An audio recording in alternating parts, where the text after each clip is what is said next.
Inconsciente en Pantuflas. Agradezco a Iñaki Varés y Manuel Calandra por la invitación y la convocatoria. Bueno, me presento, soy Jorge Facendini, psicólogo egresado de la Facultad de Psicología de la Universidad Nacional de Rosario, donde me desempeño como docente de grado en la cátedra Psicoanálisis 2, también en seminarios de pregrado y de posgrado, practicante del psicoanálisis e integrante de Intervalos, colectivo de salud mental. Bueno, es una pregunta que tiene muchas aristas posibles. Uno podría justamente plantear que el psicoanálisis clínico está más ligado a la atención de pacientes en una primera lectura. Por otro lado, podríamos plantear que la clínica deriva de la clínica médica, en tanto la clínica médica es tomar el síntoma como signo y a partir de ese signo se articulan con otros signos y se arma lo que sería el diagnóstico, que no es ni más ni menos que un ente abstracto que engloba o articula una serie de síntomas, signos. Esto no quiere decir que no haya alteración en el cuerpo, sino que estamos planteando un modo de pensar la cuestión de lo clínico. O sea, la clínica en la medicina está ligada a la lectura del síntoma al modo de un signo, lo que representa algo para alguien, ¿no? No es esta la lógica que instaura Freud, justamente, porque a partir de él y desde el psicoanálisis propiamente dicho, estaríamos ubicando que un síntoma no es un signo, sino que en todo caso es un mensaje cifrado. Y en cada uno ese mensaje cifrado será distinto por más que tengan en apariencia el mismo síntoma, ¿no? Otro modo de entender lo clínico sería por la vía de la clínica, donde podemos ubicar que hacer clínica es teorizar la práctica, con lo cual ahí la clínica está más ligada a que el analista en tanto elabora su práctica, ¿no? La elabora en términos de pensarla y de poder teorizarla. Acá, por supuesto, ya estamos tomando una referencia de Lacan, donde situaba que el analista es al menos dos, el que analiza o el que practica el psicoanálisis y el que hace clínica. No lo estoy diciendo textualmente, sino es parafraseando. Entonces tenemos varias aristas posibles. Lo comento como para no caer en una lectura simplista de vincular rápidamente el psicoanálisis clínico con la atención de pacientes, como decía al comienzo.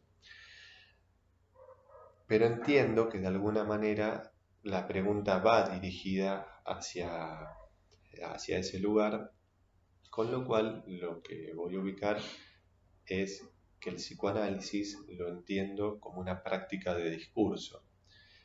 Y al situar que es una práctica de discurso, estamos ubicando que no depende, por ejemplo, de la disposición física, que no necesariamente queda reducido a un consultorio privado o particular, sino que el psicoanálisis en tanto práctica de discurso es una práctica orientada justamente a alojar, atenuar y elaborar o proponer otro modo de elaboración del sufrimiento psíquico o subjetivo,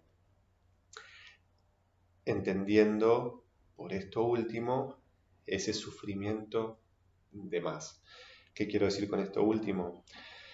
Que no podemos, el psicoanálisis no se basa en una garantía ni en una promesa de erradicar el sufrimiento o el malestar, sino que el psicoanálisis lo que propone es justamente un abordaje del malestar y del sufrimiento, pero no al modo de erradicarlo, sino de posibilitar otro modo de elaboración que implique atenuarlo. Porque la vida, así como tiene momentos de felicidad y de dicha, también conllevará momentos de dolor o de malestar. Un ejemplo muy, muy sencillo que podemos pensar: una situación de duelo. Una situación de duelo nunca va a ser agradable o va a ser satisfactoria, sino que va a implicar dolor, va a implicar malestar, sufrimiento. Pero no es lo mismo un duelo que se puede elaborar o transitar, podríamos decir, sin mayores dificultades o con un sufrimiento eh, dentro eh, de lo posible, a una situación de duelo que se sostiene a lo largo de muchísimos años. Justamente ahí ya estaríamos planteando o entendiendo que hay una situación ya podríamos decir, de duelo patológico, por ejemplo. Y ante eso, el psicoanálisis trabajaría en pos de habilitar que esa situación de duelo sea recorrida y pueda retomar el curso de la vida, que esa persona justamente pueda retomar el curso de la vida. Y para esto último estoy también apoyándome en dos referencias de Freud. Una que plantea que el psicoanálisis lo que habilita es a recuperar la capacidad de amar y de trabajar. Y por otro lado, que el psicoanálisis permite pasar de la miseria neurótica al sufrimiento ordinario. Para mí son dos referencias muy, muy importantes en lo que hace a nuestro trabajo. Y por último, si queremos también una referencia más de Lacan, en la cual, si mal no recuerdo, era en la apertura de la sección clínica, donde plantea que la clínica psicoanalítica es lo que se dice en un análisis. Entonces, bueno, el psicoanálisis clínico es una práctica de discurso. Bueno, como mencionaba al inicio, soy egresado de la Facultad de Psicología de la Universidad Nacional de Rosario, con lo cual para mí la facultad pública fue mi espacio principal de formación. Si bien se suele decir que la facultad no forma analistas y que para ser analista de alguna manera o para practicar el psicoanálisis hay que tener un recorrido de análisis propio, hay que formarse en lo teórico y supervisar. Particularmente yo considero que la facultad, si bien no forma analistas, puede contribuir mucho a esa formación. Sobre todo, al menos hablo de la facultad que conozco, que es la de psicología, insisto, de la Universidad Nacional de Rosario. El psicoanálisis, hay bastante psicoanálisis que se da. Podemos estar de acuerdo o no con ciertas lecturas que hay, pero para mí particularmente fue un espacio de formación. De alguna manera lo sigue siendo, porque en mi función de docente, el encontrarme con los textos y con las preguntas renovadas de nuevas generaciones es un modo de relanzar la formación, de no dar algo por sentado. ¿Qué quiero decir con esto? Que muchas veces podemos caer en la cuestión en la tarea docente, de textos ya dados y por ende ya sabidos completamente. Y en este sentido, las preguntas nos hacen encontrar con nuevos textos, con lo cual en cada lectura nos encontramos con un nuevo texto, con un nuevo escrito, y eso a mí particularmente me hace seguir formándome. Entre otras cosas, la pregunta está dirigida, ¿no?, sobre todo a los primeros años, como mencionaba, entonces en la facultad, después con grupos de estudio, transité distintos cursos en instituciones y escuelas de psicoanálisis acá en la ciudad de Rosario, también en Buenos Aires, nunca formando parte de ninguna de ellas, salvo en una ocasión un espacio denominado Claves del Psicoanálisis. Después, actualmente también, formando parte de Intervalos Colectivos de Salud Mental. Con lo cual la formación inicial para mí fue a partir de justamente esos espacios. Y, ¿Y por qué lo vinculo con lo actual? Porque entiendo que la práctica del psicoanálisis nos empuja a estar siempre en, en los inicios de la formación. ¿Qué quiero decir? ¿Quién, y lo articulo con la pregunta anterior. En la práctica psicoanalítica, o si queremos decirlo en la clínica psicoanalítica, la experiencia no vale. La clínica no es un acumular experiencia, porque no sabemos con qué nos vamos a encontrar. Con lo cual, para mí siempre estamos de alguna manera en los inicios de la formación. Y ojalá que no se pierda nunca eso, porque entiendo que es lo que hace reinventar el psicoanálisis ante cada nueva consulta. Si nosotros entendemos que ya estamos formados y no requerimos de nada más, creo que se perdería la posibilidad del intercambio con el otro, ya sea entre pares, entre colegas y hasta con los propios analizantes.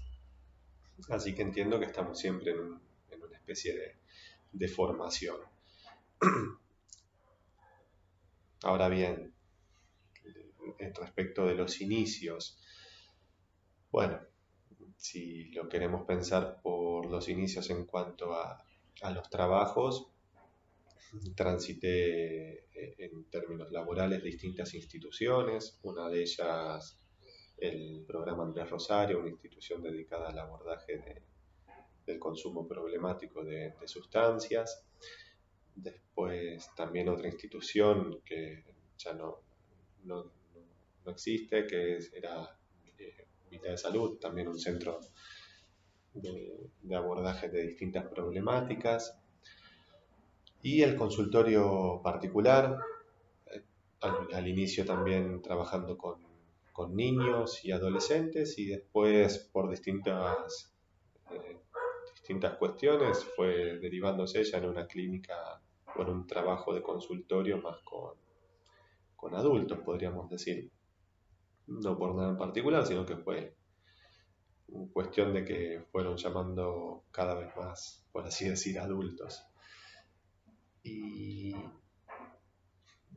de alguna manera, en los inicios siempre lo converso con algunos colegas, sobre todo con colegas que se están iniciando en lo laboral propiamente dicho, que armar, por así decir, un consultorio no es algo sencillo, no es que uno se pone el consultorio, arma la tarjeta o hará tarjeta virtual y empiezan a llegar pacientes, sino que armar un consultorio requiere tiempo, no es algo sencillo y sobre todo si uno no hace espacios de intercambio con otros, de discusión y como mencionaba antes, de formación, es algo bastante solitario, que no lo recomiendo.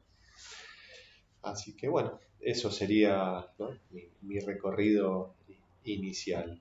Por supuesto, también sin dejar de situar que apenas he egresado, la necesidad de sostener otros trabajos para, bueno, hacer frente a los gastos de matriculación y todos esos gastos que uno tiene al inicio y que, bueno, que tiene que justamente poder solventar de alguna manera.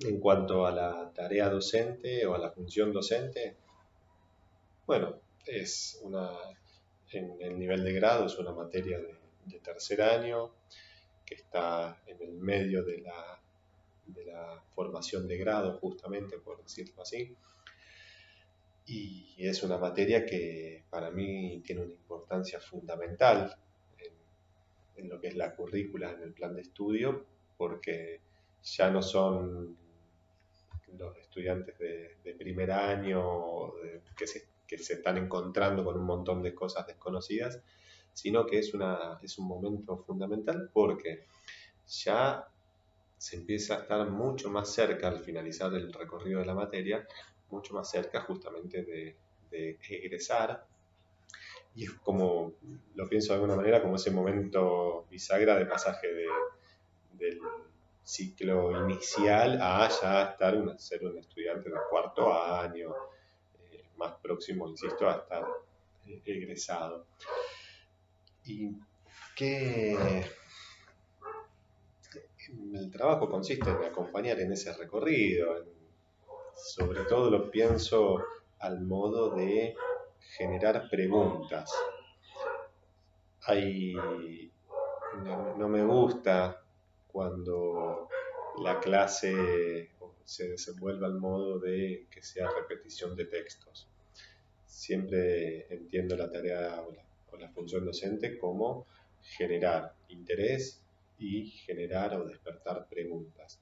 No necesariamente para ser respondidas ahí, sino para incentivar ese espíritu crítico, por decirlo de alguna manera, y no quedarnos repitiendo cosas porque otro lo dijo.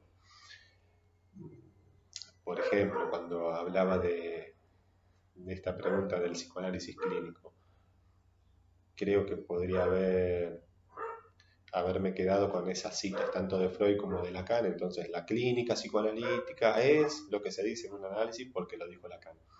No me interesa repetir eso al modo de un disco grabado, sino que lo digo porque además de que ellos lo han dicho con anterioridad, lo he corroborado en mi trabajo cotidiano. Entonces, en mi función docente, pienso el trabajo como incentivar preguntas hacia los textos, ¿no? Incentivar preguntas al modo de poder interrogarse y no quedarse con algo porque otro lo dijo y porque sí. Es así porque Freud lo dijo, Lacan lo dijo, sin darle más vueltas al asunto.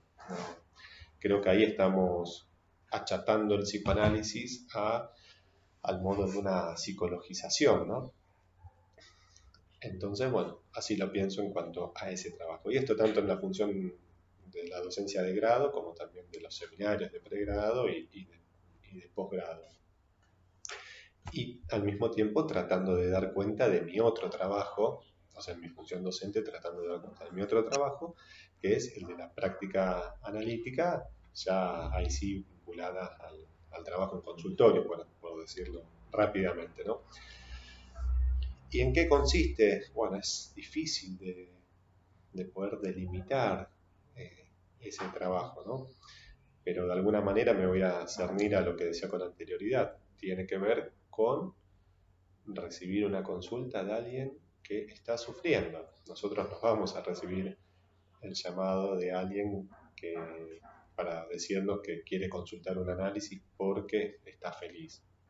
Vamos a recibir la consulta de alguien que no la está pasando bien, que conlleva un sufrimiento, un malestar, que no se ajusta a lo que entiende que sería su vida. ¿Qué quiero decir? Alguien sufre y entiende que está sufriendo y ese sufrimiento no está justificado por las respuestas, o no queda plenamente justificado por las respuestas que ha podido ir elaborando. De alguna manera entiende que eso no se ajusta a las respuestas, insisto, que ha podido ir elaborando solo, sola, o con sus amistades, familiares, ¿no? con sus pares.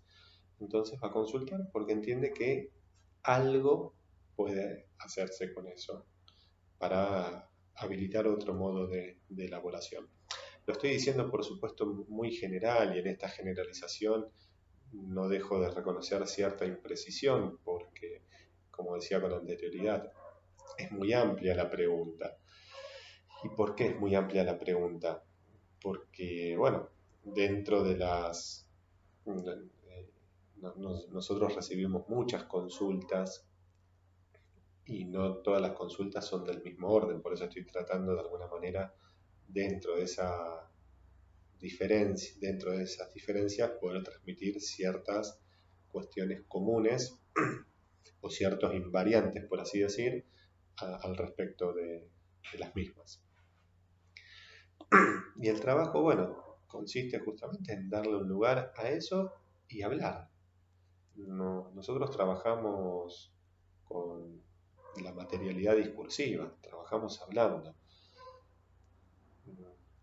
Por supuesto que habrá situaciones que puedan requerir un trabajo con otras disciplinas, pero nuestra materialidad es el trabajo, es el discurso. Por eso ubicaba que el psicoanálisis es una práctica discursiva y que se define a partir de la noción de discurso. No se define por una disposición física, no se define por un mueble como podría ser el diván, sino justamente como práctica discursiva. Y al ubicar esto y tomar nuevamente la referencia de que el psicoanálisis es lo que se dice en un análisis, estamos ubicando que es lo que se dice, y ahí no hay delimitación al respecto de quién lo dice, que estoy queriendo ubicar. Que el psicoanálisis y este trabajo consiste justamente no solo en que hable el paciente, sino también quien cumple la función de analista. Y esto lo transmito porque a veces se ha deslizado la idea de que los psicoanalistas lacanianos son muy callados.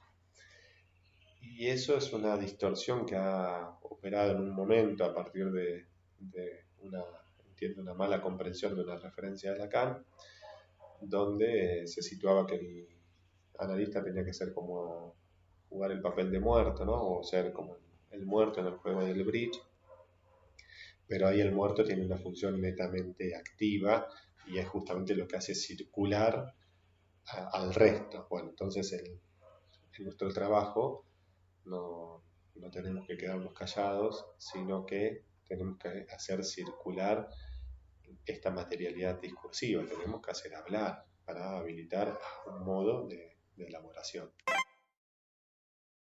Bueno, la siguiente pregunta está en relación a una experiencia laboral o profesional que te haya marcado, ¿no? Y,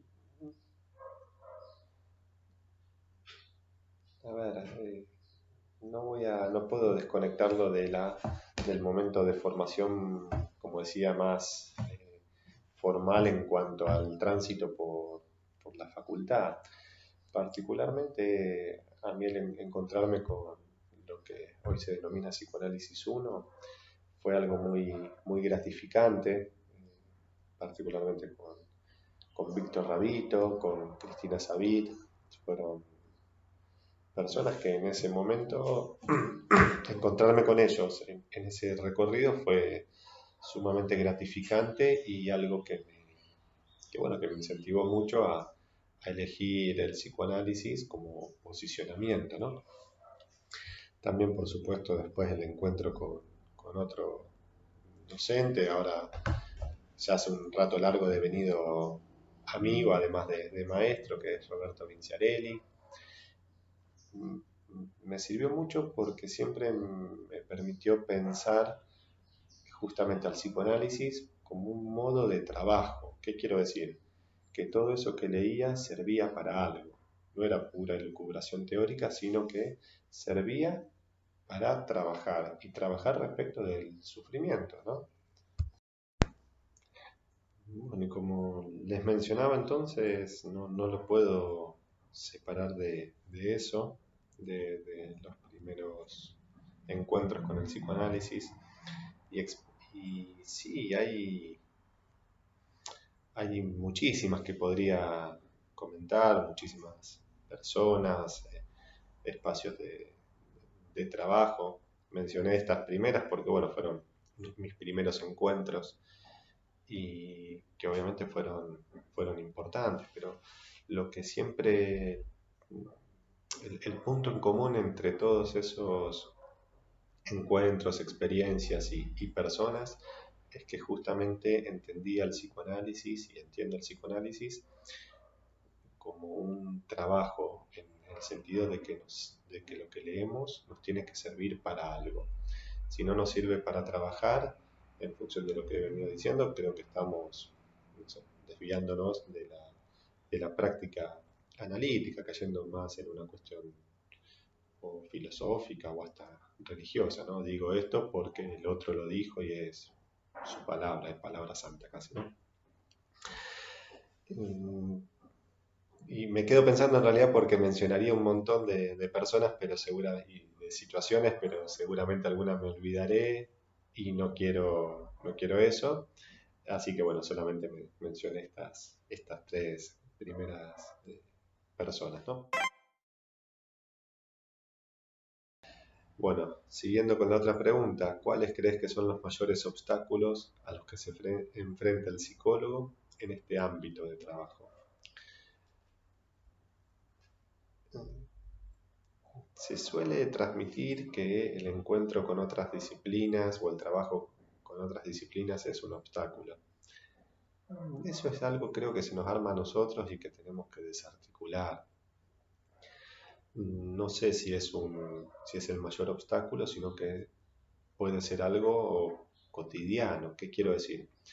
Pienso, particularmente yo no lo estoy haciendo en este momento, pero por ejemplo en el trabajo con niños, en la práctica con niños, seguramente habrá algún punto de entrecruzamiento con escuelas, con psicopedagogía, fonoaudiología, con otras disciplinas. Y no sé si es el mayor obstáculo, sino que es parte casi integrante de, del trabajo. Lo estoy diciendo, por supuesto, como una generalidad. Por eso no sé si habría un obstáculo mayor que otro. Dependerá de, de lo que uno vaya, del recorrido que uno vaya haciendo. Y trataría de no tomarlo como un gran obstáculo, sino como parte inherente al trabajo cotidiano. De la misma manera que si uno trabaja en una institución, va a tener tal vez que hacer un trabajo en conjunto con un área, por ejemplo, de psiquiatría. Si uno trabaja en una institución pública, en un centro de salud o en un eh, hospital polivalente, tendrá que trabajar también con otras disciplinas. Y no sé si es el mayor obstáculo. Creo que, insisto, lo llevaría al campo, por así decir, es un, es algo que forma parte de la práctica. Y mientras voy diciendo esto, voy pensando, creo que el mayor obstáculo es pensar que la experiencia sirve de algo. Quiero decir que es pensarnos como que por los años recorridos en, en un espacio de trabajo ya sabemos. Justamente lo veo como un mayor obstáculo desde el psicoanálisis porque si caemos en eso, estamos perdiéndonos la posibilidad de escuchar lo nuevo ante cada consulta, ante cada encuentro con cada analizante. Entonces creo que el mayor obstáculo es pensar que la experiencia se puede acumular y que nos sirve para algo.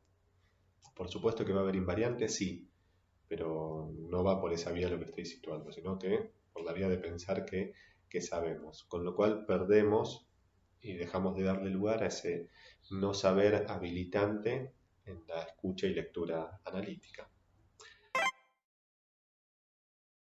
Bueno, de no haber sido psicólogo, ¿qué sería? ¿Qué te hubiera gustado ser? ¿Bien? Bueno, fíjense, yo había leído qué ser, de no haber sido psicólogo, ¿qué hubiera sido? Y es un modo de leer, ¿no? Porque la pregunta en realidad es, de no haber sido psicólogo, ¿qué te hubiera gustado ser? Bueno, la verdad que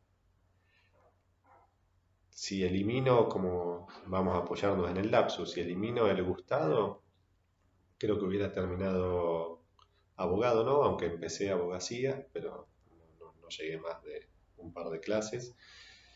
Posiblemente hubiera sido contador o algo ligado a las matemáticas, y, pero leyendo correctamente la pregunta, ¿qué me hubiera gustado ser? Técnico en algo posiblemente, no sé, electricista, albañil, algo de eso. ¿Y qué mensaje me gustaría darle a los futuros psicólogos, psicólogas? Bueno, qué sé yo, es una responsabilidad grande esta que se plantea, un mensaje que me gustaría darles. Sí. A ver, lo voy a plantear de esta manera. El mensaje que me gustaría darles es que no dejen de ser principiantes en esto de la práctica analítica, que se permitan interrogar continuamente, eh, se permitan interrogar, hacerse preguntas, que se permitan, insisto, ser principiantes aún con 10, 15, 20, 30 años de recibidos.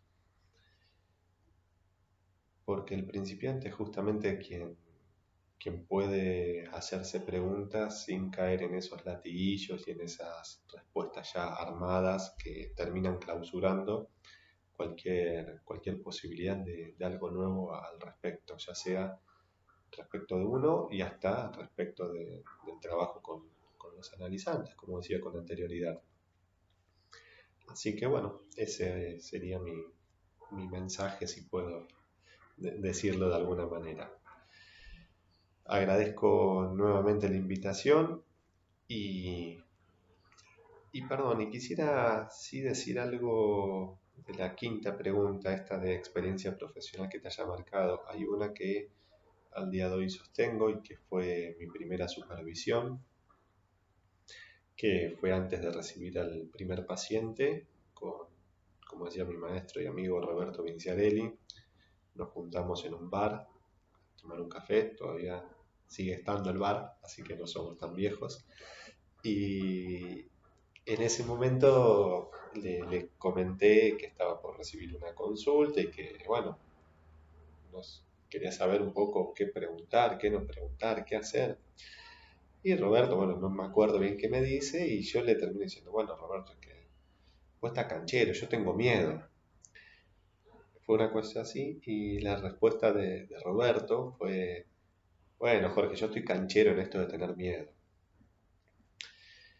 Y justamente es una respuesta que al día de hoy para mí tiene su vigencia, porque, como decía hace un momento, la experiencia no se acumula, nada más se puede acumular algo de estar canchero en esto de no saber con qué nos vamos a encontrar y de tener cierto miedo, ¿no?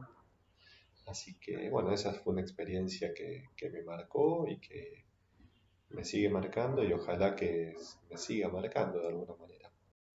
Bueno, otro mensaje que de alguna manera, si puedo decirlo así, me gustaría transmitir, que se suele tomar como una verdad inamovible que para hacer o para cumplir la función de analista hay que hacer recorrer el propio análisis, la formación teórica y la supervisión.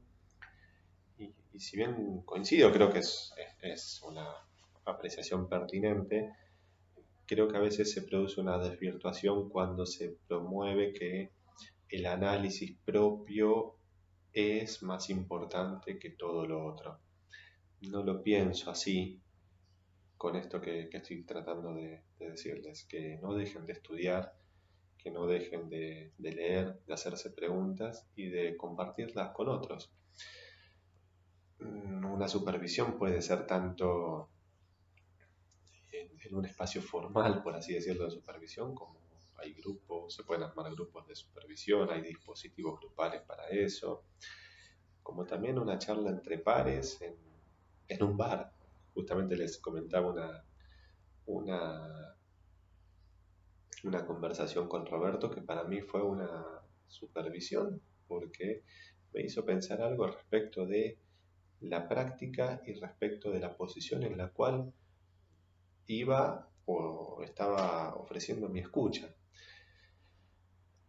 Entonces fue algo que me sirvió y al día de hoy, reitero, me sirve. Entonces no pensemos que la supervisión es solamente ir y preguntarle a alguien que sabe más, porque muchas veces se promueve eso.